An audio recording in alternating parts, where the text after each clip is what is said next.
ഹരേ കൃഷ്ണ. ഓം ശ്രീ മഹാദേവ്യൈ നമ.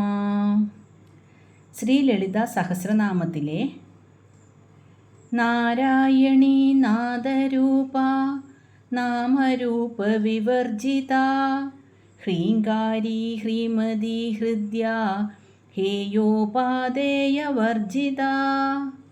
എന്ന 70-ാമത്തെ ശ്ലോകത്തിലെ അവസാനത്തെ നാമമായ ഹേയോപാദേയ വർജിത എന്ന നാമം വരെയുള്ള അർത്ഥമാണ് നമ്മൾ പറഞ്ഞത്. ഇനി 71-ാമത്തെ ശ്ലോകമായ രാജരാജാർച്ചിത രാജ്ഞി രമ്യാ രാജീവലോചന രഞ്ജനി രമണീരസ്യ രണത്കിങ്കിണി മേഖല എന്നതിലെ ആദ്യത്തെ നാമമായ രാജരാജാർച്ചിത എന്ന നാമത്തിൻ്റെ അർത്ഥം പറയാം. അതായത് ദേവിയുടെ 305-ാമത്തെ നാമമായ രാജരാജാർച്ചിത. രാജരാജ എന്നാൽ രാജാക്കന്മാരുടെ രാജാവ്, അതായത് രാജാതിരാജനാൽ പോലും അർച്ചിക്കപ്പെടുന്നവൾ. ഇവിടെ രാജരാജൻ എന്നുദ്ദേശിക്കുന്നത് മനുവിനെയും കുബേരനെയുമാണ്. കുബേരൻ ധനത്തിൻ്റെ അധിപനും മനു മനുഷ്യരാശിയുടെ ആദി പിതാവും നിയമദാതാവുമാണ്. മനു ഒരു ഭരണാധികാരി എന്നതിലുപരി ധർമ്മം സ്ഥാപിച്ച വ്യക്തിയാണ്. അദ്ദേഹം തൻ്റെ ഭരണത്തിനും ജ്ഞാനത്തിനും ആധാരമായി കണ്ടത് ലളിതാംബികയെയാണ്. മനു ഒരു ചക്രവർത്തി ആയിരുന്നിട്ടും ശ്രീവിദ്യ ഉപാസകനായിരുന്നു. നിങ്ങൾ നേരത്തെ കണ്ടുവല്ലോ ദേവിയുടെ ഒരു നാമം മനുവിദ്യ. അതായത് ശ്രീവിദ്യയിലെ 12 പ്രധാന ഉപാസകരിൽ 12 ഉപാസകരിൽ ഒരാളാണ് മനു. അങ്ങനെ ഒരു വലിയ ചക്രവർത്തി ആയിരുന്നിട്ടും മനു ഒരു വലിയ ശ്രീവിദ്യ ഉപാസകനായിരുന്നു. കുബേരനാണെങ്കിൽ ഏറ്റവും വലിയ ധനികൻ, എന്നിട്ടും ശ്രീവിദ്യയെ ഉപാസിച്ചു. ഇനി ദേവിയുടെ 306-ാമത്തെ നാമമായ രാജ്ഞി. രാജരാജേശ്വരനായ പരമശിവൻ്റെ പട്ടമഹിഷി ആയതുകൊണ്ടാണ് ദേവി രാജ്ഞി. കാമേശ്വരനും കാമേശ്വരിയും ചേർന്നാണ് പ്രപഞ്ചത്തിൻ്റെ ഭരണം നടത്തുന്നത്. ഒരു രാജ്ഞിക്ക് വേണ്ട എല്ലാ ചിഹ്നങ്ങളും, അതായത് ചെങ്കോൽ, കിരീടം, സേവകർ ഇവയൊക്കെ ദേവിക്കുണ്ട്. ഒരു ഉത്തമ രാജ്ഞി തൻ്റെ പ്രജകളെ മക്കളെപ്പോലെ സംരക്ഷിക്കുന്നു. അതുപോലെ ഭക്തരുടെ യോഗക്ഷേമങ്ങൾ നോക്കുന്നവളും ദുഷ്ടന്മാരെ ശിക്ഷിക്കുന്നവളുമാണ് അവൾ. ദേവിയുടെ രൂപം സങ്കല്പിക്കുമ്പോൾ അവൾ സിംഹാസനത്തിലിരിക്കുന്ന, അതായത് സിംഹാസനേശ്വരി എന്ന നാമം നമ്മൾ പഠിച്ചിരുന്നുവല്ലോ ആദ്യം, ആ ഒരു ഭാവമാണ് ഇവിടെ തെളിയുന്നത്. കിരീടവും ചെങ്കോലും ധരിച്ച പ്രപഞ്ചത്തിൻ്റെ മുഴുവൻ അധികാരമുള്ള അമ്മ. എന്നാൽ ഈ രാജ്ഞി ഭക്തർക്കു മുന്നിൽ അതീവ കാരുണ്യവതിയാണ്. ഇനി ദേവിയുടെ അടുത്ത നാമമായ രമ്യ, 307-ാമത്തെ നാമമായ രമ്യ, അതീവ സുന്ദരിയായവൾ. കാണുന്നവരുടെ കണ്ണിനും മനസ്സിനും ഒരുപോലെ കുളിർമ നൽകുന്ന രൂപമാണ് ദേവിക്ക്. സൗന്ദര്യത്തിൻ്റെ പരമകാഷ്ഠ. കൂടാതെ രമ്യ എന്നാൽ മറ്റുള്ളവരെ രമിപ്പിക്കുന്നവൾ എന്നും അർത്ഥമുണ്ട്. തൻ്റെ ഭക്തരുടെ മനസ്സിൽ ആനന്ദം നിറയ്ക്കുന്നവളാണ് ദേവി. അതായത് നമ്മുടെ മനസ്സ് ഏതിലാണോ ആനന്ദം കണ്ടെത്തുന്നത് അവിടെയൊക്കെ ദേവിയുണ്ടെന്ന് അർത്ഥം. കൂടാതെ കാമേശ്വരൻ്റെ പട്ടമഹിഷിയായ ദേവി അദ്ദേഹത്തിൻ്റെ മനസ്സിനെ എപ്പോഴും ആനന്ദിപ്പിക്കുന്നവളാണ്. പരമശിവന് ഏറ്റവും രമ്യമായി തോന്നുന്ന ഒരേയൊരു ചൈതന്യം ലളിതാംബിക ദേവിയാണ്. ലൗകികമായ സുഖങ്ങളിലും ആത്മീയമായ ആനന്ദത്തിലും ഒരുപോലെ വിളങ്ങുന്നവളാണ് ദേവി. ഇനി ദേവിയുടെ 308 നാമമായ രാജീവലോചന. രാജീവം എന്നാൽ താമര. താമര ഇതൾ പോലെ മനോഹരമായ കണ്ണുകളോട് കൂടിയവൾ, വിടർന്ന കണ്ണുള്ളവൾ. താമര നിർമ്മലതയുടെ പ്രതീകമാണ്. അതുപോലെ യാതൊരു കൽമഷവുമില്ലാത്ത ഭക്തരോട് കാരുണ്യം മാത്രം നിറഞ്ഞു നിൽക്കുന്ന കണ്ണുകളാണ് അമ്മയുടേത്. ദേവിയുടെ നോട്ടം ഭക്തരുടെ സകല ദുഃഖങ്ങളെയും ഇല്ലാതാക്കാൻ പ്രാപ്തിയുള്ളതാണ്. ആ നോട്ടം പാപികളെപ്പോലും പരിശുദ്ധരാക്കുന്നു. കൂടാതെ രാജീവം എന്ന വാക്കിന് സൂര്യപ്രകാശത്തിൽ വിരിയുന്നത് എന്നും അർത്ഥമുണ്ട്. ദേവിയുടെ കണ്ണുകൾ സൂര്യചന്ദ്രന്മാരായതുകൊണ്ട് അവ പ്രപഞ്ചത്തിൽ മുഴുവൻ വെളിച്ചം നൽകുന്നു. ദേവി പ്രപഞ്ചത്തിലെ സകല ജീവജാലങ്ങളെയും തൻ്റെ താമര കണ്ണിലൂടെ നോക്കി സംരക്ഷിക്കുന്നു. ഇനി ദേവിയുടെ 309 നാമമായ രഞ്ജനി. രഞ്ജനം, സന്തോഷം അഥവാ ആഹ്ലാദം. തൻ്റെ ഭക്തരുടെ മനസ്സിനെ എപ്പോഴും ആനന്ദിപ്പിക്കുകയും അതിൽ ഉന്മേഷം നിറയ്ക്കുകയും ചെയ്യുന്നവളാണ് ദേവി. ഈശ്വരനോടുള്ള പ്രേമം നമ്മുടെ ഉള്ളിൽ ഉണർത്തുന്നത് രഞ്ജനിയായ ദേവിയാണ്. മനസ്സിനെ ഭക്തിയിലേക്ക് ആകർഷിക്കുന്നവൾ. ദേവി രക്തവർണ്ണത്തിൽ ശോഭിക്കുന്നവളാണെന്ന് നേരത്തെ പറഞ്ഞുവല്ലോ. ചുവപ്പ് നിറം അനുരാഗത്തിൻ്റെയും കരുണയുടെയും പ്രതീകമാണ്. ഈ ഭാവത്തിലൂടെ അവൾ സർവ്വലോകത്തെയും വശീകരിക്കുന്നു. നമുക്ക് ലൗകികമായ വിരക്തി ഉണ്ടാകുമ്പോഴും നമ്മുടെ ഉള്ളിൽ ഒരുതരം ആനന്ദം ഉണ്ടാക്കുന്നത് ദേവിയുടെ കൃപയാലാണ്. കൂടാതെ രഞ്ജിപ്പിക്കുക എന്നതിന് ഒരേ നിറമാക്കുക എന്നും ചേർക്കുക എന്നും അർത്ഥമുണ്ട്.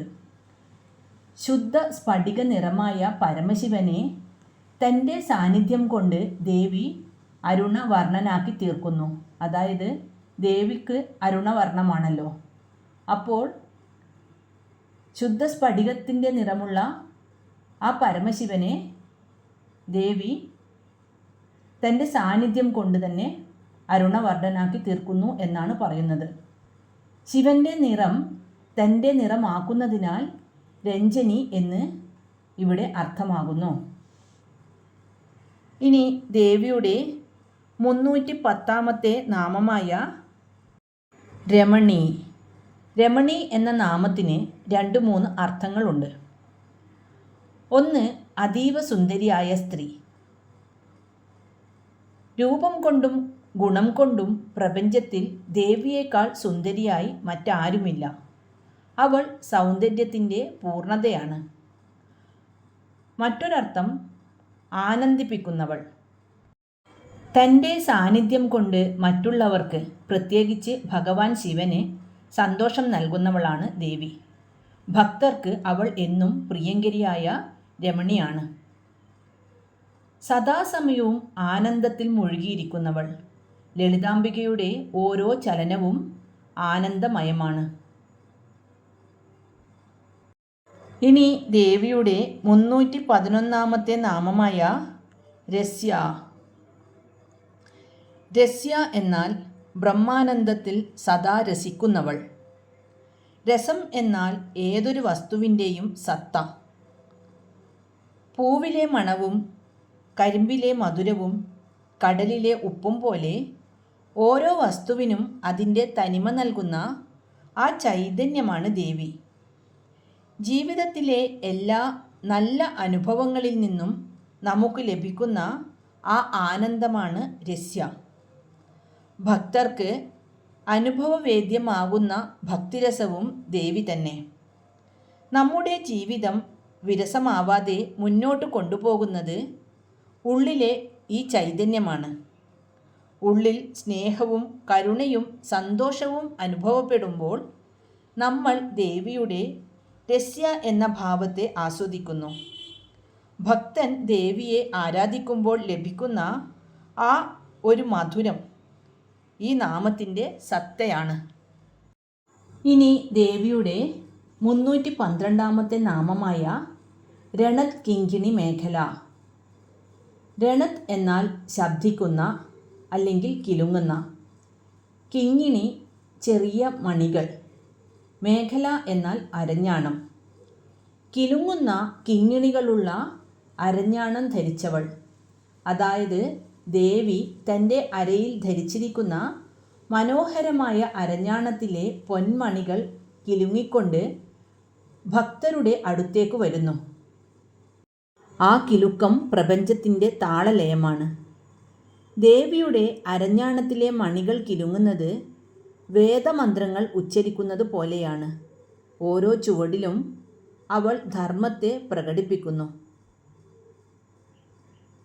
ശ്രീചക്രത്തിലെ ഓരോ ആവരണങ്ങളെയും കടന്ന് ഭക്തൻ മധ്യത്തിലേക്ക് എത്തുമ്പോൾ ഈ ദിവ്യമായ നാദം കേൾക്കാൻ കഴിയുമെന്ന് പറയപ്പെടുന്നു.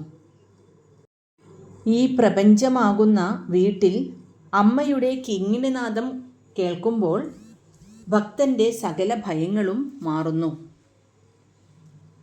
ഇനി 72 ശ്ലോകം നോക്കാം. രമാ രാഗേന്ദുവദന രതിരൂപാ രതിപ്രിയാ രക്ഷാകരീ രാക്ഷസഗ്നി രാമാരമണലംബടാ. ഈ ശ്ലോകത്തിലെ ആദ്യത്തെ നാമമായ രമ. രമ എന്നത് മഹാലക്ഷ്മിയുടെ പ്രശസ്തമായ നാമമാണ്. സകല ഐശ്വര്യത്തിൻ്റെയും സമ്പത്തിൻ്റെയും പ്രതീകമാണ് ദേവി. ആ മഹാലക്ഷ്മിയുടെ എല്ലാ ഭാവങ്ങളും ലളിതാംബികയിൽ അടങ്ങിയിരിക്കുന്നു. ഭക്തരുടെ മനസ്സിൽ ആനന്ദം നിറച്ച് അവരെ തന്നിൽ തന്നെ രമിപ്പിക്കുന്നവൾ ആണ് രമ. നമ്മുടെ ജീവിതത്തിലുണ്ടാവുന്ന എല്ലാതരം ഐശ്വര്യങ്ങളും, അത് പണമായാലും അറിവായാലും സമാധാനമായാലും, അതെല്ലാം രമയായ ദേവിയുടെ കടാക്ഷമാണ്. ലക്ഷ്മി ദേവി മഹാവിഷ്ണുവിൻ്റെ വക്ഷസ്സിൽ വസിക്കുന്നത് പോലെ ലളിതാംബിക സകല ജീവജാലങ്ങളുടെയും ഹൃദയത്തിൽ ഐശ്വര്യമായി വസിക്കുന്നു. ഇനി ദേവിയുടെ 314 നാമമായ രാഗേന്ദുവദന. രാഗേന്ദു എന്നാൽ പൂർണ്ണചന്ദ്രൻ. പൂർണ്ണചന്ദ്രനെ പോലെ തിളങ്ങുന്ന മനോഹരമായ മുഖത്തോടു കൂടിയവൾ. ചന്ദ്രൻ്റെ പ്രകാശം കുളിർമയുള്ളതാണ്. ജീവിതത്തിലെ കഷ്ടപ്പാടുകളാകുന്ന വെയിലിൽ തളർന്നു വരുന്ന ഭക്തന് ദേവിയുടെ ഈ ചന്ദ്രബിംബം പോലെയുള്ള മുഖം കാണുമ്പോൾ മനസ്സിന് വലിയ ആശ്വാസവും കുളിർമയും ലഭിക്കുന്നു. ദേവിയുടെ മുഖത്തെ പ്രകാശം ഭക്തൻ്റെ ഉള്ളിലെ ഇരുട്ടിനെ മാറ്റുകയും ഒപ്പം മനസ്സിന് ശാന്തി നൽകുകയും ചെയ്യുന്നു. ഇനി ദേവിയുടെ 315 നാമമായ രതിരൂപ. കാമദേവൻ്റെ പത്നിയായ രതിദേവിയുടെ രൂപം ധരിച്ചവൾ. രതിദേവി സൗന്ദര്യത്തിൻ്റെയും പ്രേമത്തിൻ്റെയും പ്രതീകമാണ്. പ്രപഞ്ചത്തിലെ ഏറ്റവും മനോഹരമായ രൂപം രതിദേവിയുടേതാണെന്ന് പറയുന്നു. ആ സൗന്ദര്യം പോലും ലളിതാംബികയുടെ ഒരു ചെറിയ അംശം മാത്രമാണ്. ഈ പ്രപഞ്ചം നിലനിൽക്കുന്നത് ജീവജാലങ്ങൾ തമ്മിലുള്ള സ്നേഹത്തിലും ആകർഷണത്തിലുമാണ്. ആ ആകർഷണ ശക്തിയായി വർത്തിക്കുന്നത് രതിരൂപയായ ദേവിയാണ്. ഭഗവാൻ ശിവന് ദേവിയോടുള്ള ആ ദിവ്യമായ അനുരാഗം പ്രപഞ്ചത്തിൻ്റെ സൃഷ്ടിക്ക് കാരണമാകുന്നു. ആ പ്രേമത്തിൻ്റെ പൂർണ്ണ രൂപമാണ് ലളിതാംബിക. നമ്മുടെ ഉള്ളിൽ ദൈവത്തിനോടുള്ള അദമ്യമായ ആഗ്രഹം രതിരൂപയായ ദേവിയുടെ സാന്നിധ്യമാണ്. ഇനി ദേവിയുടെ 316 നാമമായ രതിപ്രിയ. രതിദേവിയാൽ പരിസേവിക്കപ്പെടുന്നവൾ. ഒരിക്കൽ ശിവൻ്റെ നേത്രാഗ്നിയിൽ കാമദേവൻ ദഹിച്ചുപോയ കഥ അറിയാമല്ലോ.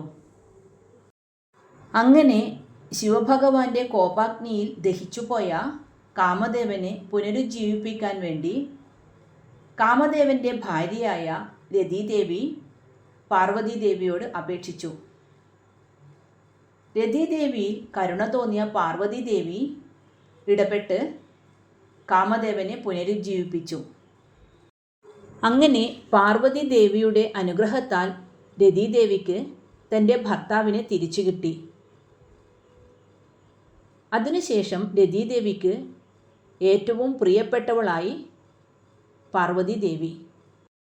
രതീദേവിക്ക് ഏറ്റവും ഇഷ്ടപ്പെട്ട ആരാധനാമൂർത്തി. രതീദേവിയെ അനുഗ്രഹിക്കുന്നവളും അവൾക്ക് ഇഷ്ടമായവളുമാണ് അമ്മ. നമ്മുടെ ഉള്ളിൽ ഈശ്വരനോട് തോന്നുന്ന ആ വലിയ ദാഹത്തിനെയാണ് യഥാർത്ഥ ഭക്തി എന്ന് വിളിക്കുന്നത്. ആ ഭക്തിയിൽ സന്തോഷിക്കുന്നവളാണ് അമ്മ. ഒരു ഭക്തൻ തനിക്ക് എന്തു തന്നു എന്നല്ല, നീ എന്നെ എത്രത്തോളം സ്നേഹിക്കുന്നു എന്നാണ് അമ്മ നോക്കുന്നത്. ഭക്തൻ അർച്ചിക്കുന്ന ഒരു ചെറിയ പൂവാണെങ്കിലും അത് സ്നേഹത്തോടെയാണെങ്കിൽ അമ്മ അതിനെ ആനന്ദത്തോടെ സ്വീകരിക്കും. ഇനി ദേവിയുടെ 317 നാമമായ രക്ഷാകരി. രക്ഷ എന്നാൽ സംരക്ഷണം, കരി ചെയ്യുന്നവൾ. പ്രപഞ്ചത്തിലെ സകല ജീവജാലങ്ങളെയും ആപത്തുകളിൽ നിന്ന് കാത്തുരക്ഷിക്കുന്നവൾ. സംസാര സാഗരമാകുന്ന ദുഃഖക്കടലിൽ വീണുപോകാതെ ഭക്തരെ കൈപിടിച്ചുയർത്തുന്നവളാണ് അമ്മ. രോഗം, ദാരിദ്ര്യം, ശത്രുഭയം, അജ്ഞാനം എന്നിവയിൽ നിന്നെല്ലാം ദേവി സംരക്ഷണം നൽകുന്നു. ദേവിയെ ഉപാസിക്കുന്നവർക്ക് ചുറ്റും അവൾ ഒരു അദൃശ്യ കവചമായി മാറുന്നു. അമ്മേ രക്ഷിക്കണേ എന്ന ഒരു വിളിമതി അവൾ ഓടിയെത്താൻ. നമ്മുടെ ശരീരത്തെയും മനസ്സിനെയും ഒരുപോലെ രക്ഷിക്കുന്നത് ഈ പരാശക്തിയാണ്. ശരീരത്തിൽ രോഗപ്രതിരോധ ശേഷിയായും മനസ്സിൽ ആത്മവിശ്വാസവുമായും ഇരിക്കുന്നത് രക്ഷാകരിയായ ദേവിയാണ്. ഈ നാമം ജപിക്കുന്നവനെ ബാധിക്കാൻ ഒരു ദുഷ്ടശക്തിക്കും കഴിയില്ല. ഇനി ദേവിയുടെ 318 നാമമായ രാക്ഷസഗ്നി. രാക്ഷസന്മാരെ ഹനിക്കുന്നവൾ. ഭണ്ഡാസുരൻ, മഹിഷാസുരൻ, ചണ്ഡമുണ്ടാസുരന്മാർ തുടങ്ങിയ ദുഷ്ടശക്തികളെ നിഗ്രഹിച്ച് ലോകത്തിന് ശാന്തി നൽകിയവളാണ് ദേവി. ലോകത്ത് എപ്പോഴൊക്കെ തിന്മയും അധർമ്മവും വർദ്ധിക്കുന്നുവോ അപ്പോഴൊക്കെ അവയെ വേരോടെ പിഴുതെറിയാൻ അമ്മ അവതരിക്കുന്നു. മാത്രമല്ല, നമ്മുടെ ഉള്ളിലുള്ള കാമം, ക്രോധം, ലോഭം തുടങ്ങിയ ദുർഗുണങ്ങളാണ് യഥാർത്ഥ രാക്ഷസന്മാർ. നമ്മെ ഇല്ലാതാക്കുന്ന ഈ വികാരങ്ങളെ നശിപ്പിച്ച് മനസ്സിനെ ശുദ്ധീകരിക്കുന്ന ശക്തിയാണ് രാക്ഷസഗ്നി. ദേവി രാക്ഷസന്മാരെ കൊല്ലുന്നത് അവരെ ഉദ്ധരിക്കാനാണ്, അഥവാ ഉയർത്താനാണ്. അമ്മയുടെ കൈകൊണ്ട് മരണം വരിക്കുന്നത് ആ ജീവന് ലഭിക്കുന്ന മോക്ഷമാണ്. ഇനി ദേവിയുടെ 319 നാമമായ രാമ. രാമ എന്നാൽ രമിപ്പിക്കുന്നവൾ. യോഗികൾ എന്തിലാണോ രമിക്കുന്നത് അഥവാ ആനന്ദം കണ്ടെത്തുന്നത് അത് രാമൻ. അതുപോലെ ഭക്തർ എപ്പോഴും ആനന്ദത്തോടെ ധ്യാനിക്കുന്ന ചൈതന്യമാണ് രാമ. സംസ്കൃതത്തിൽ രാമ എന്ന വാക്കിന് സ്ത്രീ എന്നും അർത്ഥമുണ്ട്. പ്രപഞ്ചത്തിലെ സകല സ്ത്രീരൂപങ്ങളും ദേവിയുടെ അംശമാണെന്ന് ഇത് സൂചിപ്പിക്കുന്നു. ഭഗവാൻ ശ്രീരാമൻ എങ്ങനെയാണോ ധർമ്മത്തിൻ്റെ രൂപമായത്, അതുപോലെ ധർമ്മനിഷ്ഠയായ പ്രപഞ്ചമാതാവാണ് ഈ നാമത്തിലൂടെ പ്രകടമാവുന്നത്. ഈ പ്രപഞ്ചത്തിന് മുഴുവൻ ആനന്ദം നിറയ്ക്കുന്ന ചൈതന്യമാണ് രാമ എന്ന അമ്മ. ഇനി ദേവിയുടെ 320 നാമമായ രമണലംബട. രമണ എന്നാൽ ആനന്ദം അല്ലെങ്കിൽ പ്രിയപ്പെട്ടവനോടൊപ്പമുള്ള ക്രീഡ. ഇവിടെ രമണൻ എന്നത് കാമേശ്വരനായ പരമശിവനാണ്. ലംബട എന്നാൽ സദാ മുഴുകിയിരിക്കുന്നവൾ. അതായത് തൻ്റെ പ്രിയതമനായ പരമശിവനോടൊപ്പം ആനന്ദത്തിൽ, അതായത് ശിവശക്തി ഐക്യത്തിൽ മുഴുകിയിരിക്കാൻ അതിയായി ആഗ്രഹിക്കുന്നവളാണ് ദേവി. ഇത് കേവലം ഒരു ലൗകികമായ ഇഷ്ടമല്ല, പ്രപഞ്ചത്തിൻ്റെ നിലനിൽപ്പിന് ആധാരമായ ശിവശക്തി സംയോഗമാണ്. ഈ ഐക്യത്തിൽ നിന്നാണ് പ്രപഞ്ചത്തിന് മുഴുവൻ ആനന്ദം ലഭിക്കുന്നത്. മാത്രമല്ല തൻ്റെ ഭക്തരുടെ ഹൃദയത്തിൽ രമിക്കാൻ അതിയായി ആഗ്രഹിക്കുന്നവളാണ് ദേവി. ശിവനാകുന്ന സമുദ്രത്തിൽ ആനന്ദത്തിൻ്റെ തിരമാലയായി എപ്പോഴും ലയിച്ചു നിൽക്കുന്നവളാണ് രമണലമ്പടയായ ദേവി. ഇന്ന് അർത്ഥം മനസ്സിലാക്കിയ നാമങ്ങൾ നമുക്കൊന്ന് ചൊല്ലി നോക്കാം. രാജരാജാർച്ചിതാ രാജ്ഞി രമ്യാ രാജീവലോചന രഞ്ജനീ രമണീരസ്യ രണത്കിങ്കിണി മേഖല രമാ രാഗേന്ദുവദന രതിരൂപാ രതിപ്രിയ രക്ഷാകരീ രാക്ഷസഗ്നി രാമാ രമണലമ്പട. ഓം ശ്രീ മഹാദേവ്യൈ നമഃ. ഹരേ കൃഷ്ണ.